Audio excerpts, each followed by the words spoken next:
કુદરતને જાણવી. કુદરતે આ બધી રચના કરી છે. આ સૂર્યનું ગ્રહમંડળ છે અને ગ્રહમંડળની અંદર છે બુધ. સામાન્ય રીતે દરેકને એમ થાય કે બુધ ગ્રહ, એમાં શું જાણીએ. આજે આપણે એવી વાત કરીશું બુધ ગ્રહની કે તમે ક્યારે સાંભળી નહીં, ક્યારે જાણી નહીં અને ક્યાંય વાંચી પણ નહીં.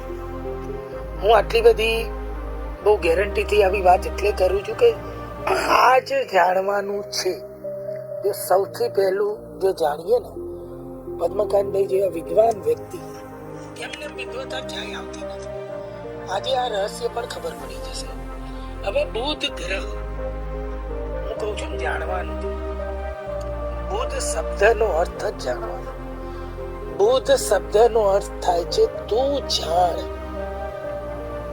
કોઈને એમ કે તું જાણ એટલે એવું કે બુધ આ બહુ જાણે છે, તો કે આ બહુ બુદ્ધિશાળી છે, આ જાણકાર છે, આ બહુ વિદ્વાન છે.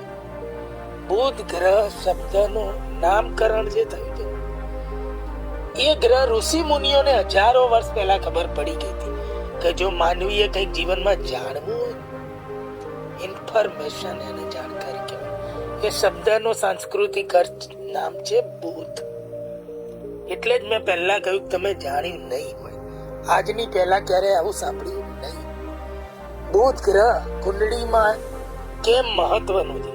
ઋષિ મુનિઓએ જે આજના યુગમાં આજના યુવાનો આટલું બધું ભણ્યા છે, ગણ્યા છે, જાણ્યું.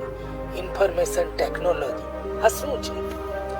શબ્દનો અર્થ જાણો. તું જાણ છે information technology. A IT means information technology. એનો શોર્ટ અર્થ થાય તું જાણ. આજનો યુગ આપણે સૌ જાણીએ છીએ ને કહીએ છીએ. લોકો વગાડીને કહે છે કે 21મી સદી ઇન્ફોર્મેશન ટેકનોલોજી. હવે આ ટેકનોલોજીનો જમાનો છે એવું કે છે. એવું નથી. હજારો વર્ષ પહેલા ઋષિ મુનિ જાણતા હતા કે તું જાણીશ તો જ તું મહાન બનીશ. આજે વર્લ્ડ લેવલે બી જેટલી કંપનીઓ ટોપમાં છે, ચાહે તમે જે કંપનીઓને જાણો છો, ચાહે ગૂગલ હોય કે તમારી ફેસબુક હોય કે તમારી યુટ્યુબ હોય કે તમે કઈ પણ મોટી મોટી કંપનીઓ જો, બધું આઈટી જાણકારીનો ઉપયોગ છે અને એ જ મહાન છે.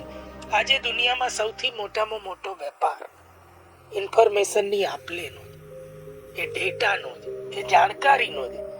તો એ રહસ્ય પશ્ચિમી લોકોએ આજે જાણ્યું છે કે એ જ હંમેશા મહાન થશે, એ જ જીવનમાં આગળ વધશે જે જાણતો હશે. એટલે આ કુંડળીની અંદર પણ બુધને એટલે બહુ ઇમ્પોર્ટન્ટ આપી દીધું છે કે વ્યક્તિ જો બોધ હશે, જાણકારી નહીં હોય ને બુદ્ધુ હશે.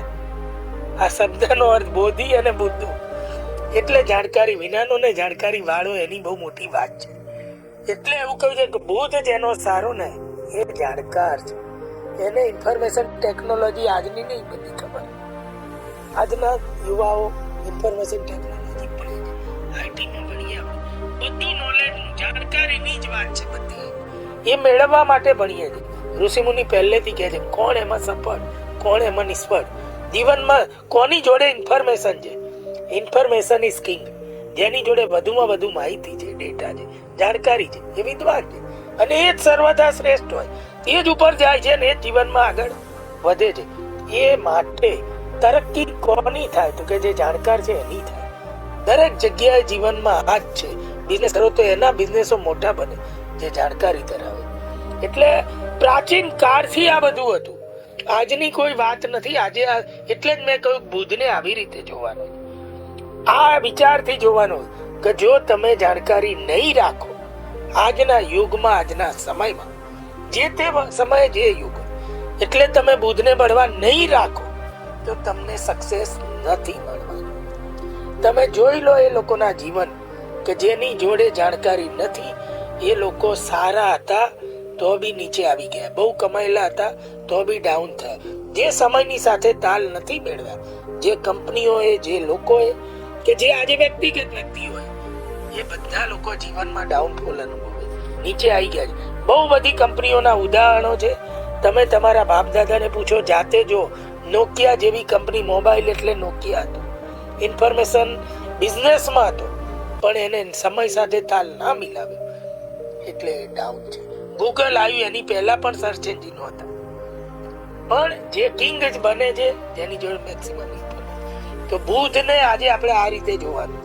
તમે જાણકારી રાખશો તમારા વિષયની, તમારા કાર્યની, તમારા અભ્યાસની, તમારા ભણતરની, તમારી નોકરીની, તમારા વ્યવસાયની, તો જ સફળ થશો. અને આ બધામાં તમને મદદ કરશે